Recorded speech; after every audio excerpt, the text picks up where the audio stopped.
भारत के पार्लियामेंट का monsoon session 19 तारीख से बिगिन हुआ। 19 जुलाई से दूसरे हफ्ते में हम आ चुके हैं, लेकिन व्यवधान और अपोजिशन की टैक्टिक्स सरकार को रास नहीं आ रही, सरकार उनको टैकल नहीं कर पा रही। अपोजिशन कहती है सरकार हमें मैनेज करे, सरकार को मैनेजमेंट आना चाहिए।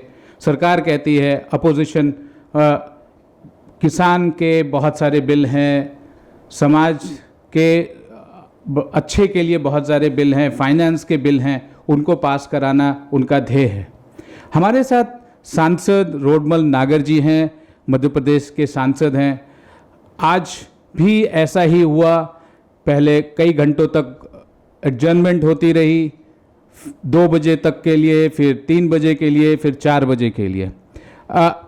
सांसद जी, ये किस पे इसका इल्ज़ाम लगे कि पार्लियामेंट का सेशन नहीं हो रहा है? ये दूसरे हफ्ते में आ गए और 4 हफ्ते तक ही होना है मॉनसून सेशन, और बहुत सारे पब्लिक वेलफेयर के स्कीम्स हैं जिसको पटल पर रखना है संसद के, चाहे वो राज्यसभा हो चाहे लोकसभा हो। आप लोकसभा से आते हैं, वहाँ भी एडजर्नमेंट पे एडजर्नमेंट हो रहा है, और आज हम ये इंटरव्यू इसलिए कर पा रहे हैं कि आपको सांसद पार्लियामेंट में होना था, लेकिन आप वहाँ नहीं हैं क्योंकि एडजर्नमेंट हो रही है। देखिए, संसद लोकतंत्र का सबसे बड़ा मंदिर है। उस संसद में बहस होती है, चर्चाएं होती है। अब ये विपक्ष को क्या हो गया, अगर उनको अपनी कोई बात कहना है, सरकार कह रही है आप अपनी बात कीजिए, आप अपनी बात कहें ना, आप व्यवधान क्यों डालते हैं?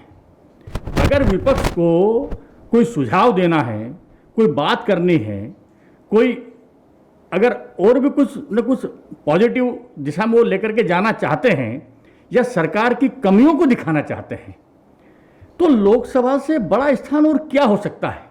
सारा देश नहीं, सारी दुनिया देखेगी, सारी दुनिया सुनेगी कि मोदी जी की सरकार में क्या क्या कमी है, विपक्ष कौन कौन से सुधार चाहता है। वो बोले ना, सरकार उनको अवसर दे रही है, लेकिन वो अवसर का लाभ लेना नहीं चाहते, वो केवल व्यवधान पैदा करना चाहते हैं। और उसकी वजह यह है कि उनके पास बोलने के लिए, विपक्ष के पास कहने के लिए कुछ है ही नहीं।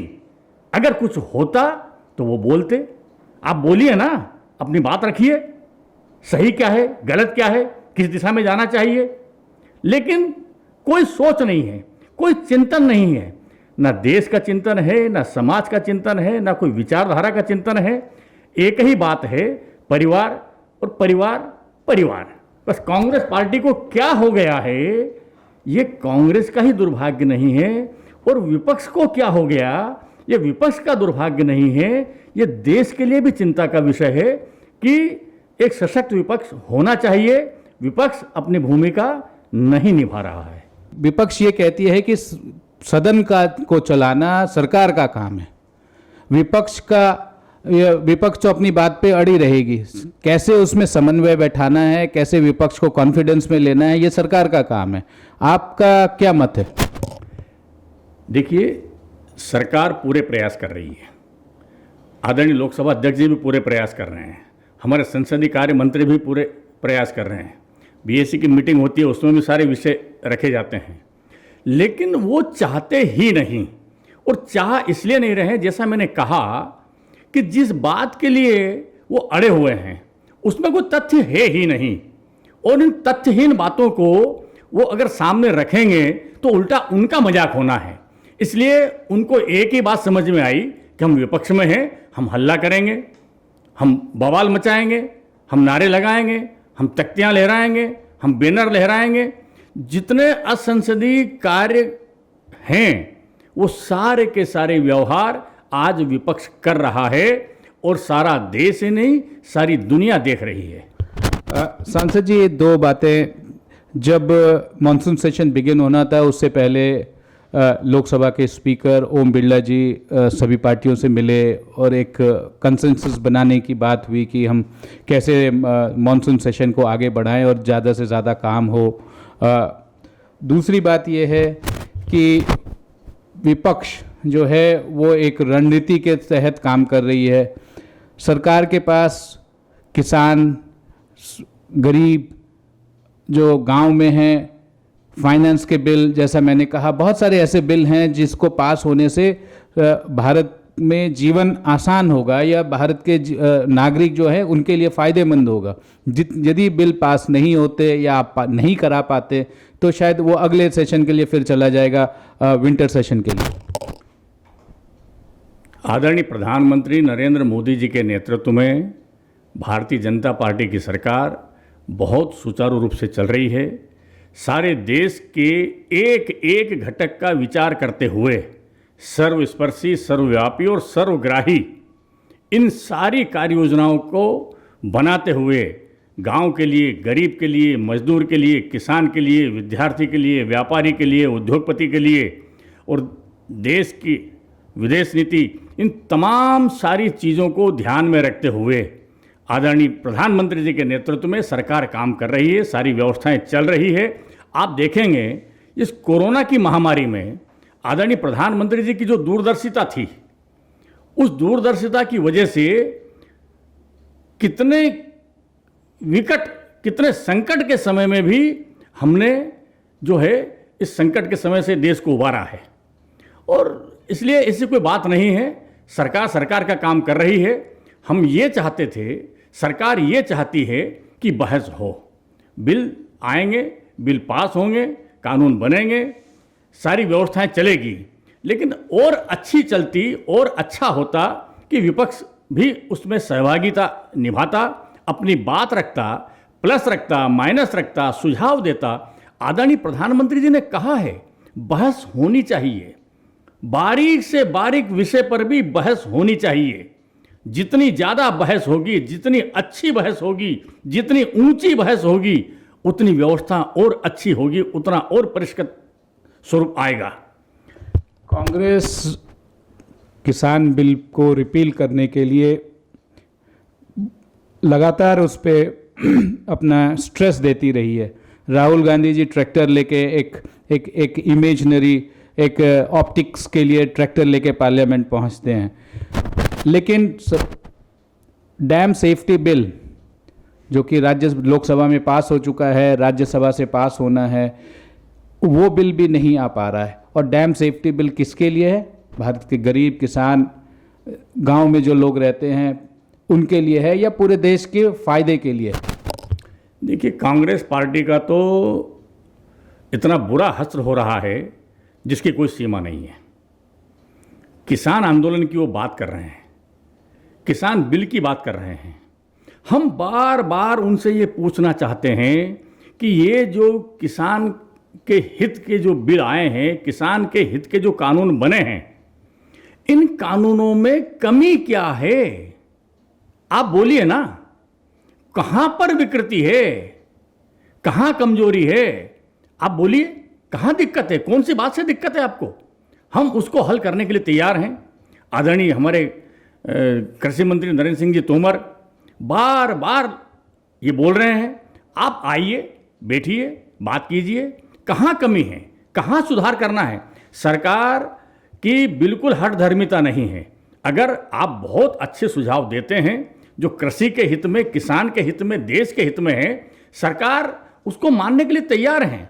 लेकिन ये बताना ही नहीं चाहते हैं क्योंकि कमी उसमें कुछ है नहीं।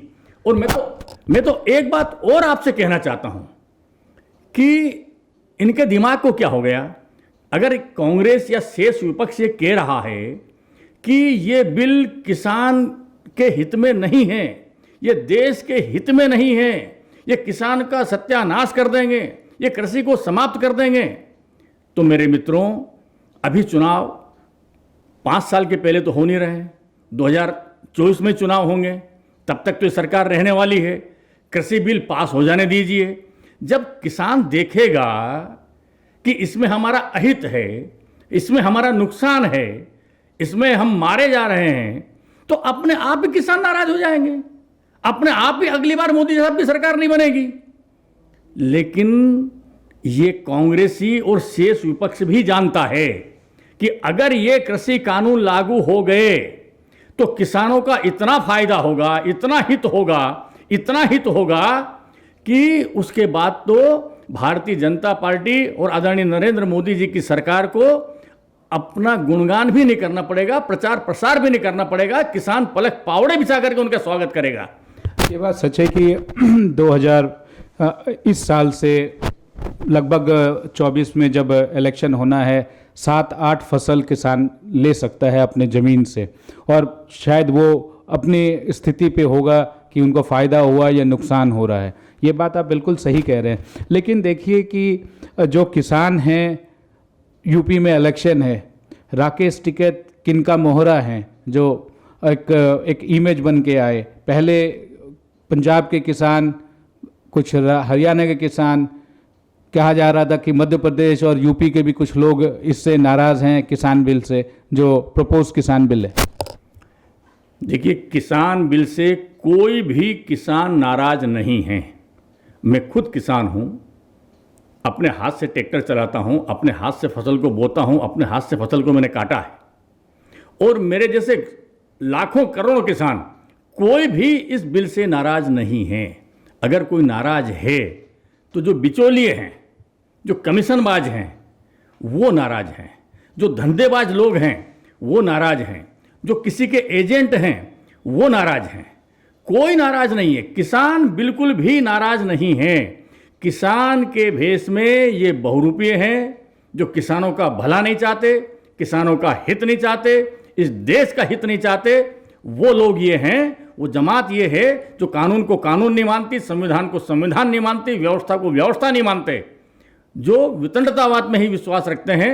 ये वो लोग हैं और समाज भी इनको पहचान गया है। ना कोई उत्तर प्रदेश में, ना कोई मध्य प्रदेश में, ना कोई राजस्थान में, कहीं पर भी किसान कोई उद्वेलित नहीं है। मैं तो ये कह रहा हूँ कि पंजाब का किसान भी कहाँ, उसको खेती करने की फुर्सत है? वो क्या खाएगा? साल भर तक आंदोलन चलेगा, किसान सड़कों पर बैठेगा?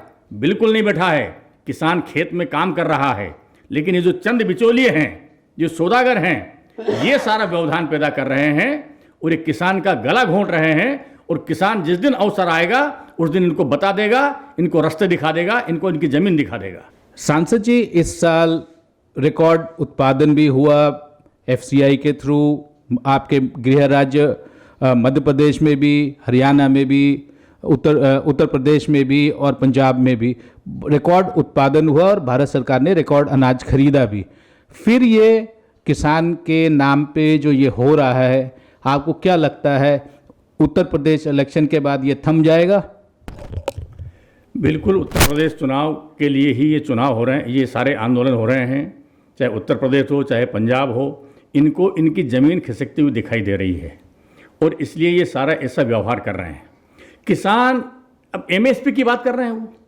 अरे भारत सरकार की जो नीति है, भारत सरकार की जो पॉलिसी है, उसको आप देखिए। आज मसूर का एमएसपी क्या है और बिक क्या रहा है? चना का एमएसपी क्या और बिक क्या रहा है? यानी 1,000 रुपये, 1,500 रुपये क्विंटल ऊपर बिक रहे हैं एमएसपी से। किसान बहुत सुखी है, किसान आनंदित है।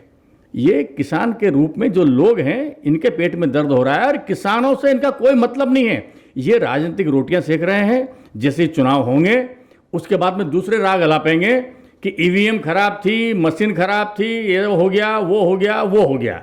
बाकी इनको बहाने बनाने के सिवा कोई काम नहीं है। और मैं तो यहाँ तक कहता हूँ कि ये इस देश के हित की इनकी मानसिकता नहीं है। आदरणीय, एक बात आगे बढ़ाएं। उत्तर प्रदेश के गन्ना किसानों का बहुत बड़ा रकम बकाया है। ये तो आप मानेंगे कि उनकी पेमेंट जो होनी थी गन्ना का, वो शायद थोड़ा धीमा चल रहा है। देखिए, उत्तर प्रदेश की अपनी समस्या है, लेकिन आज वो स्थिति नहीं है कि इतने लंबे समय तक जिनका पेमेंट रुकता था और वो आज जो है आज भी रुका हुआ है। ऐसा बात तो सच है कि फैक्ट्रियां जो बंद हो जाती थी, शुगर के फैक्ट्रीज जो बंद होती थी, कम से कम वो नहीं हो रहा है। नहीं हो रही है, वो सब चल रहा है। और किसान के वो एक साइकिल जो उनने बनाई है वो चल रही है। बहुत अच्छा आदरणीय योगी जी ने प्रयास किया है और किसान उससे खुश हैं। आज जब हम ये बात कर रहे हैं, ममता बनर्जी दिल्ली आई हैं। जब हम लोग ये बात कर रहे हैं, वो प्रधानमंत्री से मिल रही हैं। और आज कांग्रेस के बड़े नेता कमलनाथ जी, जो आपके गृह राज्य से भी हैं, और आनंद शर्मा जी, जो फॉर्मर कॉमर्स मिनिस्टर थे, minister of state for external affairs थे, उनकी घंटे भर की बातचीत भी अलग अलग होती रही। दिल्ली में माहौल गर्मा चुका है। आपका क्या मूल्यांकन है? बंगाल में बीजेपी अच्छा नहीं कर पाई, लेकिन बहुत अच्छे अपोजिशन के रूप में निकल के आई है। लेकिन जो संघर्ष हो रहा है वेस्ट बंगाल में, पॉलिटिकल संघर्ष, रिजल्ट 2 मई के रिजल्ट के आने के बाद भी जो संघर्ष रुक नहीं रहा, और आपके बीजेपी के कार्यकर्ता भी उसमें मारे जा रहे हैं, और कई नंबर्स बहुत बढ़े जा रहे हैं। लेकिन वेस्ट बंगाल गवर्नमेंट कहती है कि ये these are numbers, inflated numbers, these are manufactured numbers. देखिए, भारतीय जनता पार्टी जो राजनीति करती है और बाकी के लोग जो राजनीति करते हैं, इनकी दिशा में अंतर है। भारतीय जनता पार्टी राजनीति करती है तो केवल सत्ता प्राप्ति के लिए राजनीति नहीं करती है। भारतीय जनता पार्टी इसलिए राजनीति करती है कि सत्ता में आने के बाद इस देश का भला कैसे हो, इस राष्ट्र का गौरव कैसे बढ़े, इस देश के नागरिक की स्वावलंबता कैसे आए, वो आत्मनिर्भर कैसे बने, वो सुखी कैसे रहे, वो स्वाभिमानी कैसे बने। और बाकी के लोग जो राजनीति करते हैं, वो इसलिए करते हैं कि हमारा परिवार कैसे मजबूत हो, हम कैसे मजबूत हों, मेरा व्यक्ति कैसे मजबूत हों, हम केवल सत्ता में बने रहें। देश का क्या हो हमें कोई चिंता नहीं, समाज का क्या हो हमें इसकी कोई चिंता नहीं, किसान का क्या हो हमें इसकी कोई चिंता नहीं, मजदूर का क्या हो हमें इसकी कोई चिंता नहीं। विपक्षियों को अगर कोई चिंता है तो केवल एक ही बात की है कि हम सत्ता में कैसे बने रहें। और 55-60 साल तक लगातार इतने लंबे समय तक राज करने वाली पार्टी, उसको आज ये समझ में ही नहीं आ रहा है कि जनता हमसे नाराज हो चुकी है, देश हमें पसंद नहीं कर रहा है। बस वही बार बार वही उनके मन में एक तूफान जैसा पैदा हो रहा है, हिलोरें पैदा हो रही है। ये कौन, ये लोग कहां से आ गए, ये अधिकार तो हमारा है, राज करने का तो अधिकार हमारा है, इसलिए हम पैदा हुए हैं। अनर्गल बातें कर रहे हैं, अनैतिकता की सीमाएं पार कर चुके हैं। आप भी तो आदरणीय, आपकी भी पार्टी तो 13-14 साल से भारत की राजनीति और भारत के सरकार में रही है। देखिए, हमारी पार्टी जब सरकार में रही है तो हमने हर वर्ग का विकास किया है, इस देश का मान बढ़ाया है। आम व्यक्ति अपने पैर पर कैसे खड़ा हो, इसका हमने विचार ही नहीं किया, क्रियान्वयन किया है। हर गांव को सड़क से जोड़ना, ये आदरणीय नरेंद्र मोदी जी के नेतृत्व में हुआ है। हर घर में बिजली पहुंचाना, ये आदरणीय नरेंद्र मोदी जी के नेतृत्व में हुआ है। हर घर में हर गरीब को गैस का कनेक्शन देना, ये आदरणीय नरेंद्र मोदी जी के नेतृत्व में हुआ है। हर घर में शौचालय बनाना, हर गरीब को शौचालय देना, ये आदरणीय नरेंद्र मोदी जी के नेतृत्व में हुआ है। पहले कहाँ था, क्यों नहीं किया? हर खेत को पानी देना, हर व्यक्ति को फिल्ट्रेट नल का जल मिले, हर व्यक्ति को हर घर में नल से जल कैसे मिले, इसकी योजना बना करके उसका क्रियान्वयन करने का काम अगर किसी के नेतृत्व में हुआ है तो वो भारतीय जनता पार्टी की सरकार आदरणीय नरेंद्र मोदी जी के नेतृत्व में हुआ है। ना बिजली, ना पानी, ना सड़कें, ना शिक्षा, ना स्वास्थ्य, ना रोजगार, ये सारा का सारी विरासत जो कांग्रेस पार्टी जो दे करके गई थी, उन सारी समस्याओं का समाधान, एक एक समस्या का समाधान भारतीय जनता पार्टी कर रही है। और सारा देश ही नहीं, सारी दुनिया देख रही है। और यही वजह है कि इन लोगों को पेट में दर्द हो रहा है कि ये तो अब जाने ही वाले नहीं हैं, ये तो स्थायी जड़ें जमा ली इनने, तो ये तो लोग रहने ही वाले हैं। ये इनकी मूल समस्या है। इनको समाज से कोई लेना देना नहीं है, इनको देश से कोई लेना देना नहीं है। उनको तो ये दर्द हो रहा है कि भारतीय जनता पार्टी की सरकार, आदरणीय नरेंद्र मोदी जी की सरकार इतना अच्छा काम क्यों कर रही है। क्या 2024 तक आप मिडिल क्लास को जीत पाएंगे? क्योंकि मिडिल क्लास वाकई नाराज़ है, या उनको एस्पिरेशंस जो उनके एक्सपेक्टेशंस है उसको फुलफिल, ऐसा उनको लगता है कि नहीं हो पा रहा है। मिडिल क्लास बिल्कुल नाराज़ नहीं है, मिडिल क्लास खुश है। गरीब हो, मिडिल हो, सारी की सारी क्लास इस सरकार से खुश है, कोई दिक्कत नहीं है। ये तो एक दो प्रदेशों में वहाँ की स्थितियाँ परिस्थितियाँ जो है उसके आधार पर हमने, बंगाल में हम 7% थे, 35% जाकर के हमारा वोट शेयर हुआ है। हमारे 3 एमएलए थे, आज 70 एमएलए वहाँ पर पहुँचे हैं। ठीक है, हम उतना नहीं समझा पाए लोगों को, कुछ दूर रह गए, लेकिन आने वाले समय में बंगाल भी फतेह होगा। सारी चीज़ें, सारा देश जो है मोदी जी के नेतृत्व में काम कर रहा है। भारतीय जनता पार्टी की नीतियाँ सबको पसंद आ रही है। हमारे नेताओं की नीति और उनकी नीयत ये बिल्कुल साफ है, और उनकी नीयत है ये देश, ये समाज, हम कैसे शिखर पर पहुँचें, दुनिया में हम कैसे ताकतवर बने। आम आदमी अपने साधन से, अपने संसाधनों से अपनी आजीविका कैसे चला सके, वो किसी के सामने हाथ नहीं फैलाए, और इसके लिए कौशल विकास के माध्यम से कौशल हुनर कैसे व्यक्ति के हाथ में आए, ये सारी की सारी चीज़ें सरकार चला रही है, और हम निश्चित सफलता प्राप्त कर रहे हैं, आगे और करेंगे। अपोजिशन पार्टी और आपके जो क्रिटिक्स हैं वो ये कह रहे हैं कि चूंकि उत्तर प्रदेश में इलेक्शन है, इसलिए आरएसएस प्रमुख जो ये बात कह रहे हैं कि हिंदू और मुसलमान हिंदुस्तान के हैं, सब एक हैं, ये बातें सिर्फ कहने के लिए है, इसका क्रियान्वयन नहीं हो रहा। आपको क्या लगता है? देखो, आरएसएस का अपना, संघ का अपना दृष्टिकोण है, और संघ का दृष्टिकोण बहुत व्यापक दृष्टिकोण है। संघ ने कभी नहीं कहा कि मुसलमानों को बाहर कर दो। संघ का एकमात्र सोच है, और वो सोच है राष्ट्रवाद। ये राष्ट्र, ये संस्कृति, हमारी परंपराएं, हमारे रीति रिवाज, ये जो संघ की जो उपलब्धि कह दें, संघ की सोच कह दें, संघ की दिशा कह दें, ये कोई नई दिशा नहीं है। वैदिक काल से, सनातन जो पद्धति थी, अनादिकाल से जो हम सुनते आए हैं, हम देखते आए हैं, हम समझते आए हैं, उसको पुनर्स्थापित करने के लिए संघ काम कर रहा है। संघ की अलग से कोई थीम नहीं है। संघ की थीम वही हमारी पुरानी थीम है, जो हम विश्वगुरु थे, दुनिया में सबसे ताकतवर थे, भारत सोने की चिड़िया थी, वो जो काल था, उस काल की और आज की वही थीम संघ की थीम है।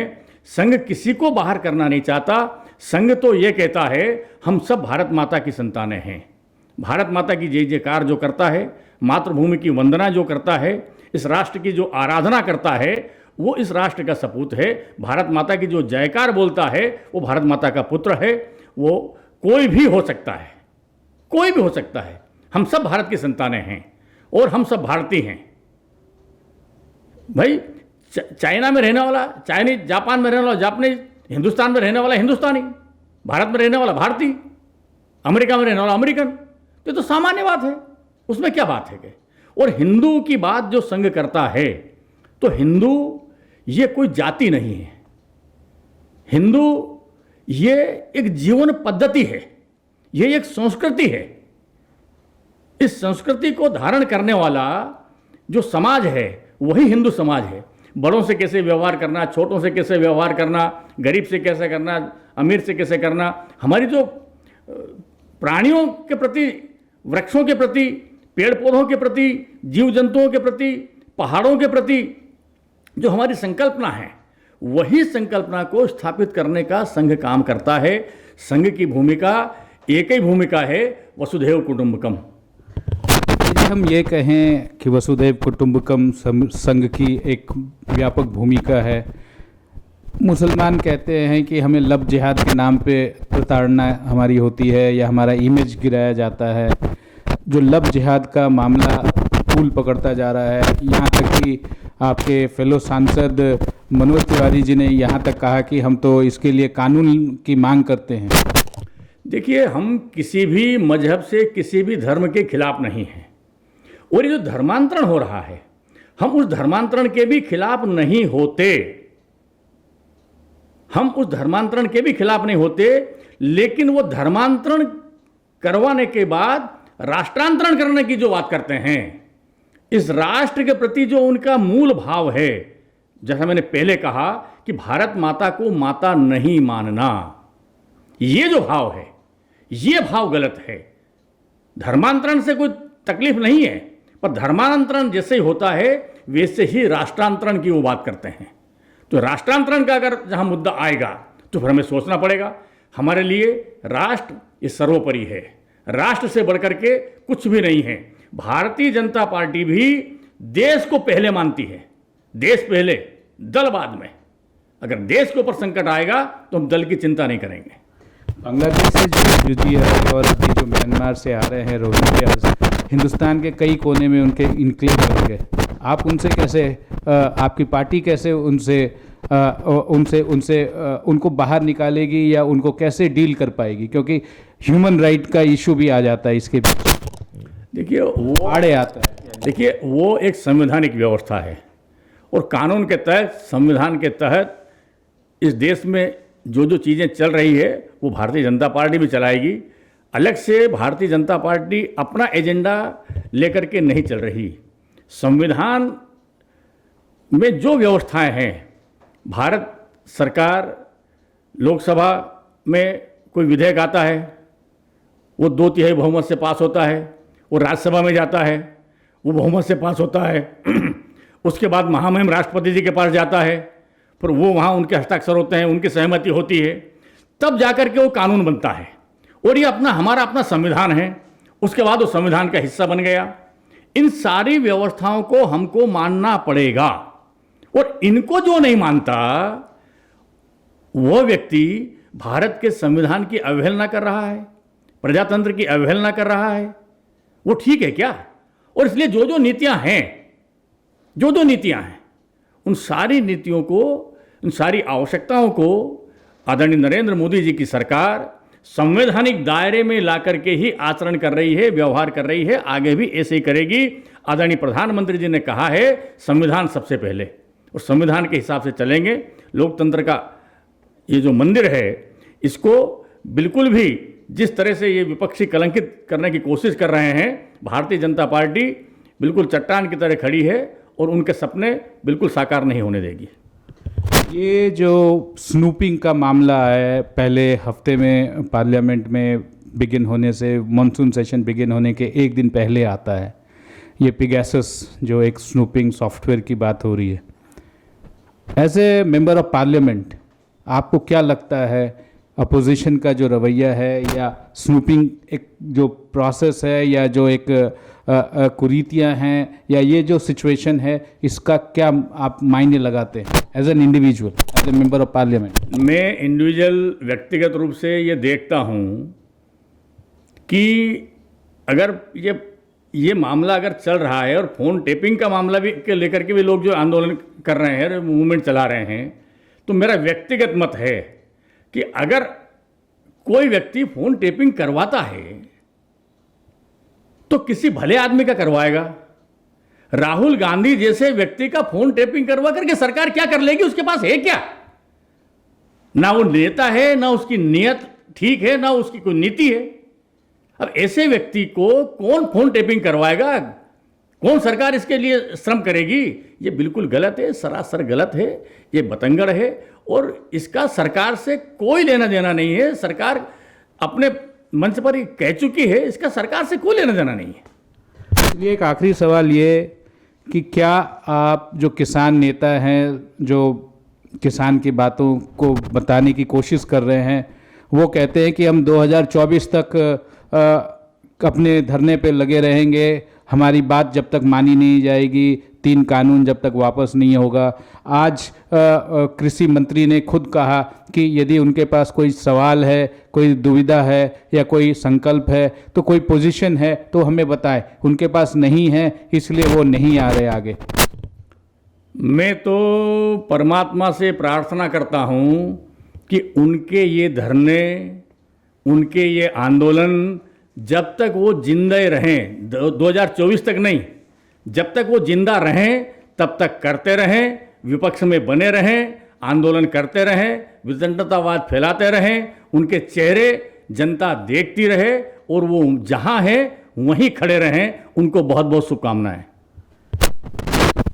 तो ये थे रोडमल नागर जी, सांसद, मध्य प्रदेश से आते हैं। किसान बहुल इलाका है इनका, एस्पिरेशनल डिस्ट्रिक्ट है जहाँ से आप आते हैं। इन्होंने हमारे कई सारे सवाल लिए, आरएसएस पे भी कुछ सवाल लिए, लेकिन सबसे बड़ा इन्होंने जो पॉइंट रखा वो ये कि पार्लियामेंट मंदिर है लोकतंत्र का, डेमोक्रेसी का, उस पे व्यवधान न करें, वहाँ आप व्यवधान न करें। अपोजिशन जो एक अड़ियल रुख अपना रखा है, 1.5 हफ्ते होने को हैं, सेकंड हफ्ते में हम पहुँच गए मॉनसून सेशन के, और 2 हफ्ते मॉनसून सेशन का होना है। देश के बहुत सारे विधायी कार्य रुकी हुई हैं, बहुत सारे बिल्स आनी हैं, पब्लिक सेफ्टी की बिल है, डैम्स की बिल है, फाइनेंस बिल हैं, बहुत सारे ऐसे बिल हैं जिनको आना है। आपका कहना है कि कम से कम बहस हो, पूरी तरीके से बहस हो, जोरदार बहस हो, जैसा प्रधानमंत्री जी भी कहते रहे। स्पीकर साहब ने मॉनसून सेशन से पहले ऑल पार्टी मीटिंग भी इस पे बुलाई कि सहमति हो पाए, कि कोई वेल में ना आ पाए।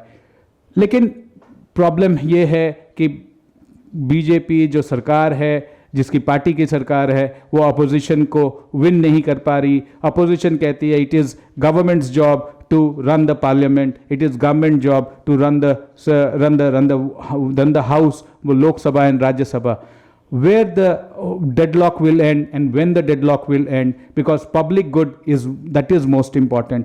मैं एक बार फिर से सांसद जी से ये सवाल करता हूँ कि कब तक ये डेडलॉक एंड होगा सांसद जी, कौन पीछे हटेगा? सरकार तो बात करने के लिए तैयार है, पूरा अवसर विपक्ष को दे रखा है। वो आए, अपनी बात रखें, अपनी चर्चा करें, सारे देश के सामने, सारी दुनिया के सामने वस्तुस्थिति क्या है ये रखे। लेकिन वो चाहते नहीं है। जिस दिन वो चाहेंगे उस दिन हो जाएगा, नहीं चाहेंगे तो चलता रहेगा। कैमरा पर्सन राजेश त्रिपाठी, प्रणब प्रखर, reporting for vision television world.